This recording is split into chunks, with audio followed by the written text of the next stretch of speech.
ที่ธรรมชาติที่ให้เป็นการป้องกันเตือนฟังธรรมชาติไปเลย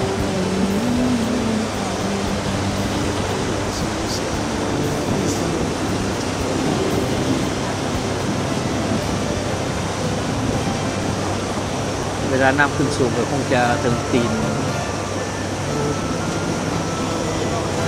ต้นไม้แถวขึ้นแล้ว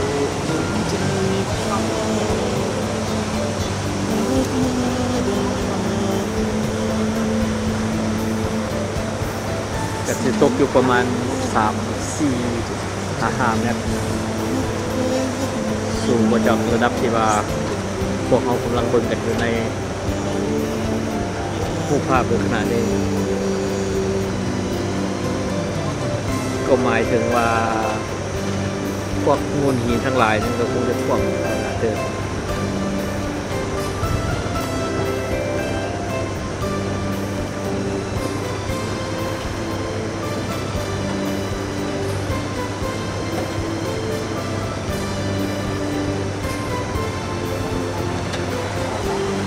บางบนบางแห่งจะมีทรายมา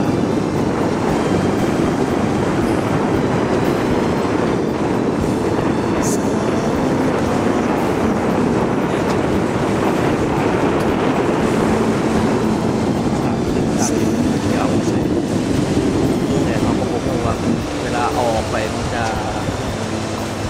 เฮ็ดให้ระบบ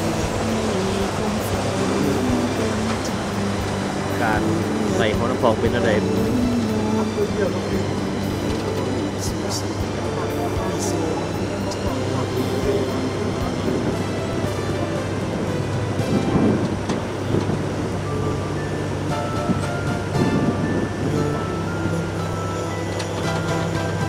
โปรดเห็นใจข้าเลิกมาดังมา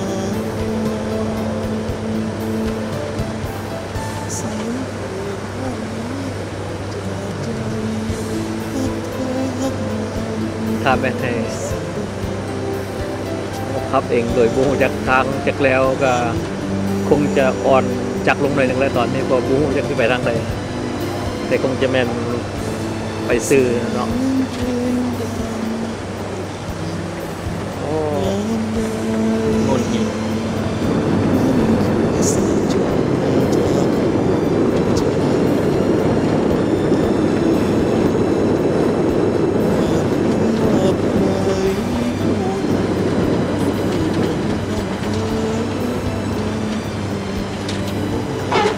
เบิ้งเดี๋ยว